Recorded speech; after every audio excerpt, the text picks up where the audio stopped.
अनिल कुमार यादव।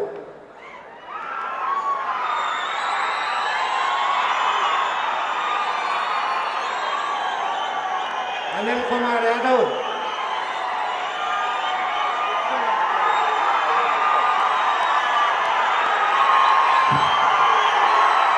राष्ट्र जातीय వైఎస్ఆర్ కాంగ్రెస్ పార్టీ ప్లీనరీకి ఈరోజు ఇచ్చేసిన మన ప్రాణం మన శ్వాస వైఎస్ఆర్ కాంగ్రెస్ పార్టీ అధ్యక్షులు జగన్మోహన్ రెడ్డి గారికి, అలాగే మన తల్లి మన గౌరవ అధ్యక్షురాలు విజయమ్మ గారికి, అలాగే షర్మిలమ్మ గారికి, వేదిక మీద ఉన్న నాయకులకు, రాష్ట్ర నలుమూలల నుంచి విచ్చేసిన వైఎస్ఆర్ కాంగ్రెస్ పార్టీ కుటుంబ సభ్యులందరికీ కూడా పేరు పేరున శిరస్సు వంచి పాదాభివందనం తెలియజేస్తున్నాను సోదరులారా.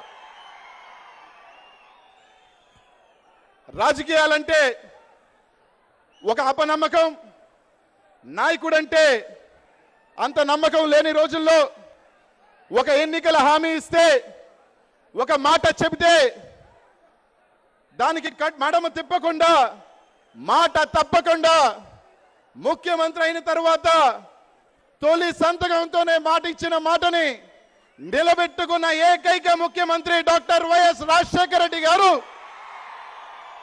ఇచ్చిన హామీలే కాకుండా ఇవ్వని ఎన్నో హామీలను ఈ రాష్ట్ర ప్రజలకు అందజేసిన ఘన చరిత్ర గొప్ప వ్యక్తి రాజశేఖర రెడ్డి గారైతే, ఒక హామీ ఇస్తే ఏ విధంగా మోసం చేయొచ్చు, వెన్నుపోటుతనమే తన చరిత్రగా, మోసమే తన శ్వాసగా 600 హామీలు ఇచ్చి ప్రజల్ని మోసం చేసిన వ్యక్తి ఇప్పుడున్న రాష్ట్ర ముఖ్యమంత్రి చంద్రబాబు నాయుడు గారు. ఒక పక్క ఈరోజు 2004లో రాజశేఖర రెడ్డి గారు ముఖ్యమంత్రి అయిన తర్వాత అనేక ఇచ్చిన హామీలు కావచ్చు, ఇవ్వని హామీలు కావచ్చు, ఈ రాష్ట్రానికి మాట తప్పకుండా మడమ తిప్పకుండా ఇస్తే 2009 తర్వాత 43 ఎన్నికలు వస్తే 43 ఎన్నికలలో ఓటమి చూసిన టీడీపీ పార్టీ ఎలా గెలవాలా, ఏ విధంగా గెలవాలని ఆలోచన చేసి 600 హామీలు ఇచ్చిన హామీలను ఎన్నికలలో ఓట్లు వేయించుకొని ఎన్నికలు అయిపోయిన తర్వాత రైతాంగాన్ని, డ్వాక్రా మహిళలను, నిరుద్యోగ వృద్ధిస్తానని చెప్పి యువతను ఎల్కేజీ నుంచి పీజీ దాకా ఉచిత విద్య ఇస్తానని చెప్పి స్కూలుని మూసివేసి ఒక పక్క 5,000 కోట్లతో స్థిరీకరణ చేస్తానని చెప్పి రైతాంగానికి ఇన్ని హామీలన్నీ కూడా మోసపూరిత హామీలుగా ఈరోజు ప్రజల్లోకి వెళ్తున్న అతి పెద్ద మోసగాడు, అతి పెద్ద వెన్నుపోటుదారుడు చంద్రబాబు నాయుడు గారు ఈరోజు చూస్తా ఉన్నాం. ఈరోజు మనందరం కూడా ఆలోచన చేయాల్సిందల్లా ఒకటే. ఈరోజు 2019లో ఎన్నికలు వస్తున్నాయి. ఈరోజు ఎన్నికలు వస్తున్న తరుణంలో ఈరోజు రాష్ట్రం అంతా కూడా ఎదురు చూస్తూ ఉంది. ఈరోజు జగన్మోహన్ రెడ్డి గారిని ముఖ్యమంత్రి మనం చేసుకోవాలని, ఈరోజు జగన్మోహన్ రెడ్డి గారిని ముఖ్యమంత్రిగా చేసుకోవాలా, తప్పకుండా జగన్మోహన్ రెడ్డి గారు ముఖ్యమంత్రి అయి తీరుతారని. కానీ ఈరోజు మన ఆలోచన చాలా జాగ్రత్తగా, ఎందుకంటే చంద్రబాబు నాయుడు గారికి ఈ మధ్య మన ముఖ్యమంత్రిని హాస్పిటల్లో చేర్చాల్సిన బాధ్యత ఎంతో ఉంది. ఎందుకంటే ఈ మధ్య పిచ్చిబట్టి తిరుగుతూ ఉన్నాడు మన ముఖ్యమంత్రి గారు. మతి స్థిమితం కోల్పోయి ఉన్నాడు. ఏం మాట్లాడుతున్నాడో తనకి అర్థం కావట్లా. ఈరోజు మనం ఆయన మాటలు మనం అందరం కూడా చూస్తూ ఉన్నాం. క్రీడాకారులు గెలిస్తే నోబెల్ ప్రైజ్ ఇస్తానని, మీరు మద్యం తాగండి అని పిచ్చి పిచ్చి మాటలు మాట్లాడుతూ ఉన్నాడు ఈరోజు చంద్రబాబు నాయుడు గారు. ఈరోజు చంద్రబాబు నాయుడు గారికి తెలుగుదేశం పార్టీ కార్యకర్తలందరూ కూడా మేము సూటిగా చెప్తా ఉన్నాం, చంద్రబాబు నాయుడు గారికి 100% పిచ్చి పట్టింది, 100% మతి స్థిమితం కోల్పోయి ఉన్నాడని ఈరోజు రాష్ట్ర ప్రజలందరూ కూడా భావిస్తూ ఉన్నారు.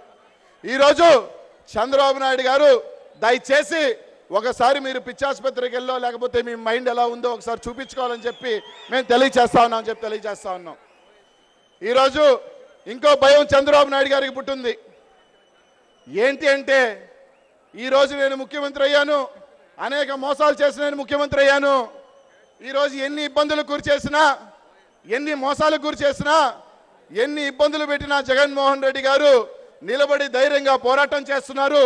లక్షలాది మంది కార్యకర్తలు రాజశేఖర రెడ్డి గారి అభిమానాన్ని ఎనగబెట్టుకొని ఈరోజు ముందుకు నడుస్తూ ఉన్నాడు. రేపు నేను చూస్తే ఒక పప్పుని కన్నాను ఇక్కడ, అక్కడ చూస్తే ఒక పులిని కన్నాడు రాజశేఖర రెడ్డి. రేపు 2019 తర్వాత నా బిడ్డ పరిస్థితి ఏంది, ఈ రాష్ట్రంలో నా బిడ్డ పరిస్థితిని ఒక భయం పట్టుకో ఉంది. ఈరోజు ఎక్కడికి వెళ్ళినా కూడా చంద్రబాబు నాయుడు గారిని మనం చూస్తూ ఉన్నాం. ఒక భయం, వాళ్ళ కార్యకర్తల దగ్గర నుంచి నాయకుల దాకా ఒక భయం. ఎక్కడికి పోయినా ఈ రాష్ట్రంలో ఏ సమస్య ఉన్నా నేను ఉన్నాను అని చెప్పి ఈరోజు ప్రతి ఒక్క రాష్ట్ర ప్రజల కోసం వాళ్ళ కన్నీరు వాళ్ళు తన సొంతగా తీసుకొని ఈరోజు రాష్ట్ర ప్రజలు ఒక కష్టం వచ్చినా కూడా నేను ఉన్నాను అని చెప్పి ఒక మగధీరుడిగా ఈరోజు పోరాటం చేస్తున్న జగన్మోహన్ రెడ్డి గారు ఒక పక్క అయితే, చంబల్ లోయలు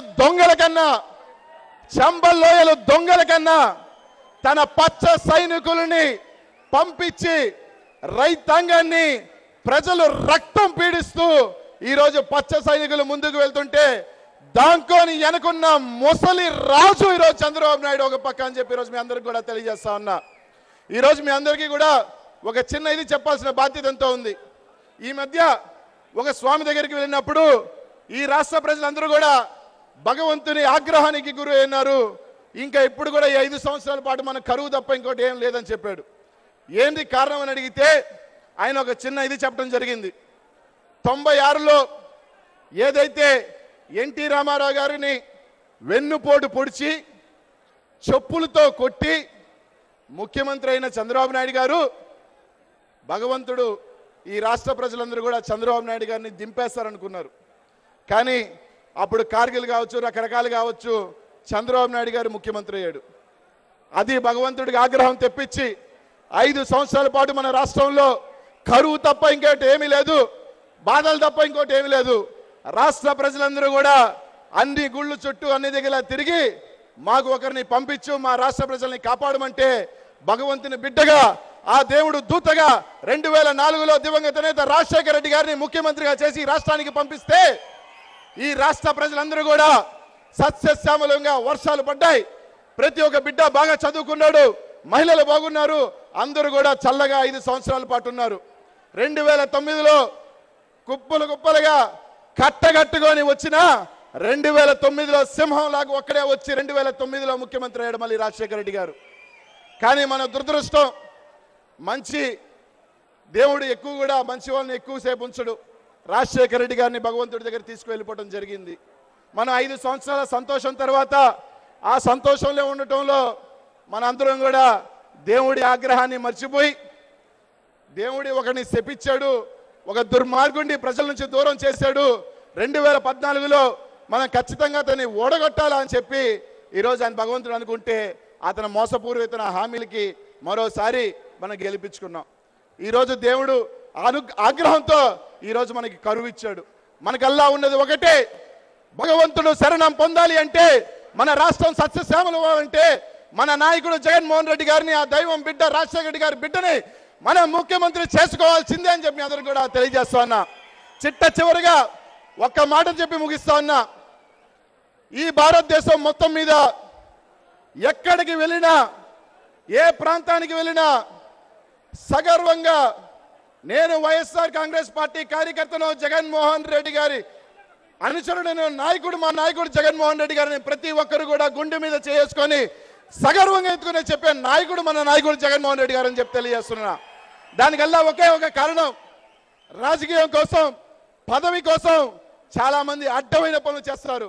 కానీ ఇచ్చిన మాట కోసం ఎన్ని కష్టాలైనా పడతాను, నేను నమ్ముకున్న సిద్ధాంతం ప్రజల్ని మోసం చేయనని చెప్పి ఇచ్చిన మాట కోసం ఈరోజు ప్రతిపక్ష పాత్రలో ఈరోజు ప్రజల కోసం పోరాటం చేస్తున్న నాయకుడు ఈ భారతదేశం మొత్తం జమ్మూ కాశ్మీర్ దగ్గర నుంచి కన్యాకుమారి దాకా వెళ్ళినా కూడా ఒకే ఒక్క నాయకుడు, అది జగన్మోహన్ రెడ్డి గారు అని చెప్పి తెలియజేస్తా ఉన్నా. చిట్ట చివరిగా తెలుగుదేశం పార్టీ పచ్చ సైనికులు కావచ్చు, ప్రతి ఒక్కరికి ఇది హెచ్చరిక అనుకోండి. ఈ రోజు మీరు మా మీద అరాచకం చూపిస్తున్నారు, ఈ రోజు మీరు మమ్మల్ని ఏదో ఇది చేయాలనుకుంటున్నారు. వైఎస్ఆర్ కాంగ్రెస్ పార్టీ కార్యకర్తలు ఎవరు భయపడే వాళ్ళు కాదు. జగన్మోహన్ రెడ్డి నాయకత్వంలో భయం అనేది తెలియదు ఈ కార్యకర్తలకు అని చెప్పి అందరికి కూడా తెలియజేస్తున్నా. ఒక్క మాట, ఈ రోజు మా మీద అరాచకం చూపిస్తున్నారు, ఈ రోజు మాకు చేతగాదు కాదు, సహనం ఓపికతో ఈరోజు మా నాయకుడు ఉన్నాడు. కన్నెర్ర చేస్తే జగన్మోహన్ రెడ్డి గారు కన్న సైగ చేస్తే అధికారం ఉన్నా సరే తెలుగుదేశం పార్టీ జెండా కూడా ఈ రాష్ట్రంలో ఉండదని చెప్పి తెలియజేస్తా ఉన్నా.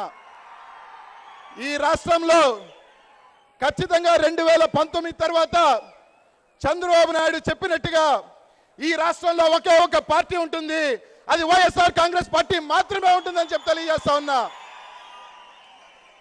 ఖబర్దార్ తెలుగుదేశం పార్టీ కార్యకర్తలందరికీ కూడా ఈ రాష్ట్ర ప్రజలకు ఖచ్చితంగా ఒక చల్లని చూపు ఉంటుంది, శత్రువుకి భయం ఉంటుందని చెప్పి తెలియజేస్తా ఉన్నా. తప్పకుండా 2019 తర్వాత చంద్రబాబు నాయుడు చెప్తున్నాడు ప్రతిపక్షానికి 2 సీట్లు ఇస్తామని. తప్పకుండా 173 సీట్లు వైఎస్ఆర్ కాంగ్రెస్ పార్టీ కైవసం చేసుకోవాలా. 2 సీట్లు, ఒకటి చంద్రబాబు నాయుడుకి ఇద్దాం, 2 పప్పుకి ఇద్దాం. మన శాసనసభలో ఒక కామెడీ ఆర్టిస్ట్ కూడా ఉండాలా, అది లోకేష్ అని చెప్పి తెలియజేస్తా ఉన్నా. ఈరోజు ఏ కార్యకర్త కూడా భయపడాల్సిన అవసరం లేదు. మన రోజులు వస్తున్నాయి. రాజన్న రాజ్యం జగనన్న ద్వారా సాధ్యం కరెక్ట్గా 1 సంవత్సరం రోజులే. ఎవరూ భయపడాల్సిన అవసరం లేదు. పిచ్చి పట్టిన మంత్రులు కావచ్చు తరిమి రాష్ట్రం నుంచి ప్రజలు ఎలాగో 2019లో తరివేదానికి సిద్ధంగా ఉన్నారు. ఖచ్చితంగా ఏదైతే మంత్రుల దగ్గర నుంచి ఎవరైతే కారుకూతలు కూస్తున్నారో బుద్ధి చెప్తామని చెప్పి తెలియజేస్తా ఉన్నాం. ఒక మంత్రి చెప్పాడు అసెంబ్లీలో, జగన్మోహన్ రెడ్డి నీ మీదున్న మచ్చని ఎవరు కడగలేరని. ఈ రోజు చెప్తున్నావు మా నాయకుడి మీద ఏదైతే మీరు అక్రమంగా వేసిన మచ్చ ఈ రోజు రేపో తొలగిపోతుంది. మీ నాయకుడి మీదున్న మచ్చ కడిగేదానికి ఈ ప్రపంచంలోనే ఇంకా పరికరం కనుక్కోలేదు. అది ఒక్కట గుర్తు పెట్టుకోండి. మీ నాయకుడి మీదున్న మచ్చని కడగాలంటే ఈ ప్రపంచంలో ఇప్పుడు దాకా ఏది కనుక్కోలేదు నాయనా. మా నాయకుడున్న మచ్చ తొలగిపోతుంది, మీ నాయకుడి మీద ఉన్న మచ్చ తొలగిపోయే ప్రసక్తే లేదని చెప్పి తెలియజేస్తూ ఈరోజు ఇక్కడ వచ్చిన వాళ్ళందరూ కూడా ఆలోచన చేయండి. ప్రతి ఒక్కరూ కూడా జగన్మోహన్ రెడ్డి ముఖ్యమంత్రి అయిపోతున్నాడు, అలసత్వం వద్దు. కౌంటింగ్ అయిపోయి జగన్మోహన్ రెడ్డి గారు ప్రమాణం స్వీకారం చేసేదాకా ఊరినెత్తులు ఊగిదాం. తప్పకుండా ప్రతి ఒక్కరం కష్టిస్తాం. జగన్మోహన్ రెడ్డి గారు ఏ విధంగా ఈ రోజు మన కోసం కష్టపడుతున్నాడో 30% అయినా మనం కష్టపడితే మనం జగన్ నాయకుడిని ముఖ్యమంత్రిని చేసుకోవచ్చు. కాబట్టి ప్రతి ఒక్కరూ కూడా పక్కన పెడదాం, అన్ని కూడా మన నాయకుడిని ముఖ్యమంత్రి చేసుకుందాం అని చెప్పి తెలియజేసుకుంటూ చిట్ట చివరిగా ఇక్కడ నుంచి ఒక పొలి కాకిద్దాం. అమరావతిలో కూర్చోన్న నాయకులు కుర్చీలు వనకాల, పంచలు తడవాలా. జోహార్ వైఎస్ఆర్, జోహార్ వైఎస్ఆర్, జోహార్ వైఎస్ఆర్. జై జగన్, జై జగన్, జై జగన్. ఇప్పుడు మనం అంతా ఏదో